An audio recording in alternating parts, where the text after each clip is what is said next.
Hello friends, कैसे हैं आप सब। एक बार फिर से स्वागत है आपका YouTube channel tips and tips पर।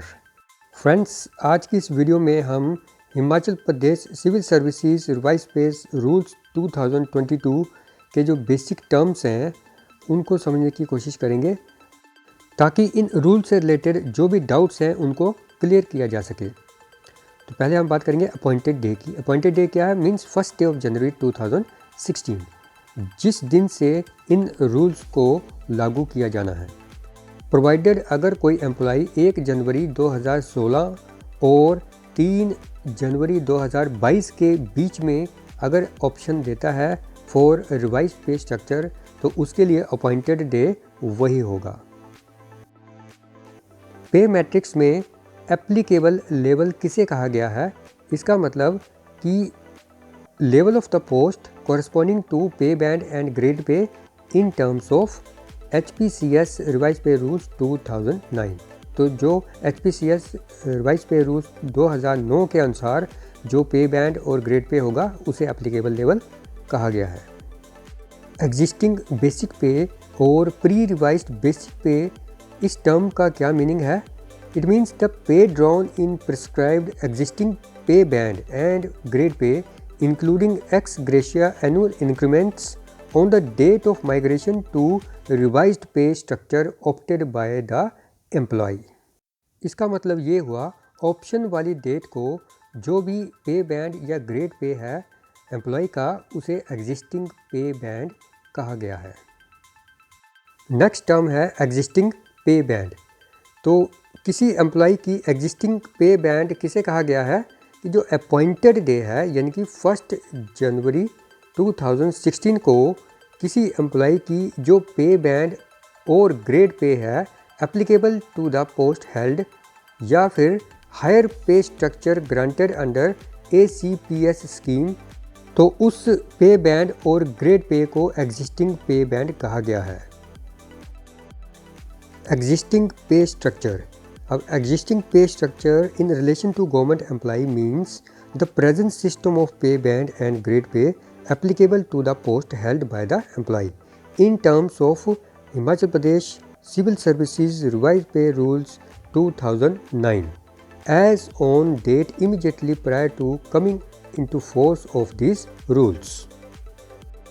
Existing emoluments means the sum of the existing basic pay as on 31st December 2015 or any other subsequent date as per the option and DA and IR.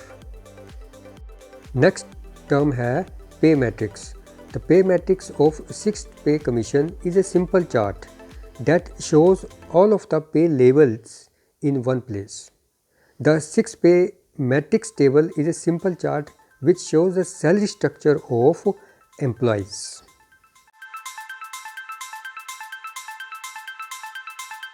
Friends, next जो term है वो है revised pay structure. अब revised pay structure in relation to a post means the pay matrix and levels specified corresponding to existing pay band and grade pay of the post as per Himachal Pradesh Civil Services Rules 2009। Next term है revised basic पे। इसका मतलब है कि जो पे matrix में prescribed level है एम्प्लॉय का, उसमें जितनी भी पे ड्रॉन हो रही है वो रिवाइज्ड बेसिक पे है। जो टर्म हम बार बार यूज़ कर रहे हैं रिवाइज्ड पे रूल्स 2009, इसका मतलब Himachal Pradesh civil services revised pay rules 2009 notified on 26th of August 2009। Re-revision 2012, it means the higher pay band and या or grade pay granted under HPCS revised pay rules 2012, और इसकी जो notification हुई थी वो हुई थी 24 सितंबर 2012 को। यहाँ नोट करने वाली बात यह है कि जो applicable level of the pay matrix, ये जो वर्ड जहाँ भी अपीयर हो रहा है, इसका मतलब ये हुआ कि जो level of the post corresponding to the pay band and grade pay under revised pay rules 2009। Next point इसमें है protection of benefit under existing ACP scheme. तो इसमें देखिए, whether an employee was drawing the benefit of increment या increments and और higher pay scale under unrevised pay scale before 3rd January 2022 on account of assured career progression scheme, he shall be entitled to draw such benefits under a revised pay structure। तो friends, यहाँ पे समझने की कोशिश करते हैं कि अगर किसी एम्प्लॉय ने ACP का बेनिफिट जिसके अंडर इंक्रीमेंट या हायर पे स्केल उसको मिला है under unrevised pay scale before 3rd January 2022, then he shall be entitled to draw such benefit under revised pay structure also। इसके अलावा 3 जनवरी 2022 की नोटिफिकेशन के बाद ACP की स्कीम को ख़त्म कर दिया गया है। तो अब नए पे कमीशन के पे रिवीजन रूल्स में संशोधन के लिए हिमाचल प्रदेश सरकार पर दबाव बढ़ता जा रहा है।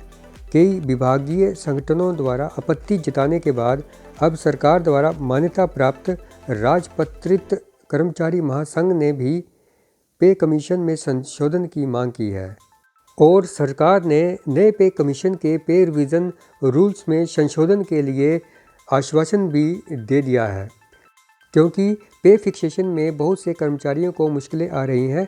तो अभी आने वाले समय में देखते हैं कि क्या नोटिफिकेशन आती है, उसमें किस प्रकार का संशोधन किया जाता है। तो फ्रेंड्स, इस सेशन में हमने कुछ टर्म्स को लेकर चर्चा की। कमेंट सेक्शन में ज़रूर मेंशन कीजिए कि आपको कैसा लगा। तो मिलते हैं एक नई वीडियो में नई जानकारी के साथ। तब तक के लिए goodbye and take care.